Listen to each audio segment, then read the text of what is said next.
Hello students, today I'm going to discuss with you a graph which has been seen in the past in the academic IELTS writing test.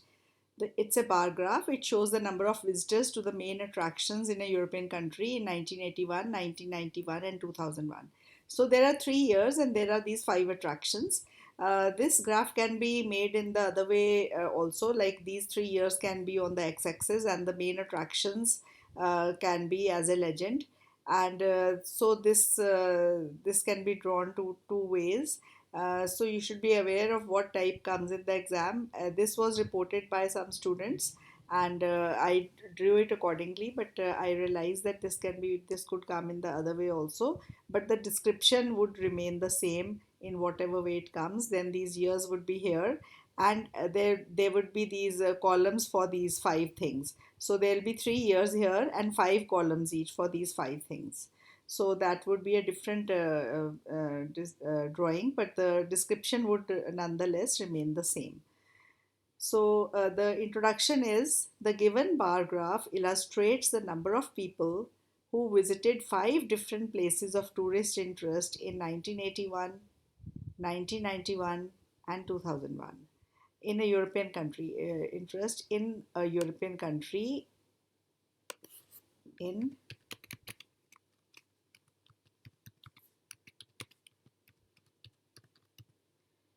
in 1981, 1991, and 2001. Overall, it is clear. So now the overview comes here, and in the overview, I'll be comparing and giving the trends. Overall, it's clear that the maximum people frequented the Central Amusement Park, while the minimum visited the Central Zoo in the given period of 2 decades. So here it is 2 decades. In the given period of 2 decades, the maximum people visited the Central Amusement Park. You can see 81, 91 and 2001. These columns are the highest, so these are the maximum people, and these are the minimum, the Central Zoo visitors. It is interesting to see that the visitors to the National Park and National Gallery increased over time, whereas those going to the Central Amusement Park and Science Park fluctuated, and those going to the Central Zoo remained the same. So this has remained the same in 3 different years. These figures are the same, so we use the terminology remained the same. So you can say increased, fluctuated, remained the same, and then the maximum, the minimum. So all comparisons and trends have been given in the overview, and this comes after the introduction. No data has to be put here. I haven't put any data here. And now the body paragraph will be very simple, just summing up with some data, and you're done with the graph, and it will take much less time than when you reserve the overview to be written at the end. It is correct to write the overview at the end also, but you can write it after the introduction also, and it has been seen to save time.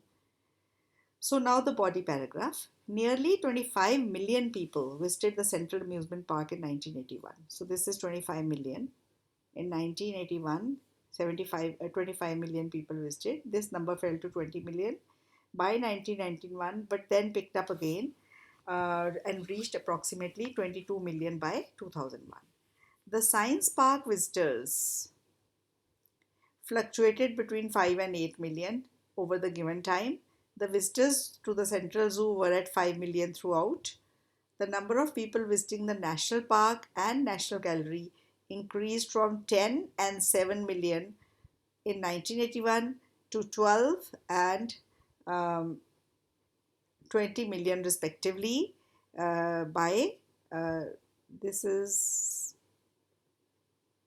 2000 by 2001. So it's 12 by 2000. No, it's not 12. It's this is the number of people visiting the national park from 10 and 7 to 17 and 20 million, to 17 and 20 million by 2001.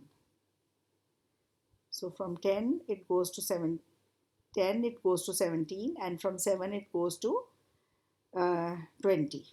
So by 2001.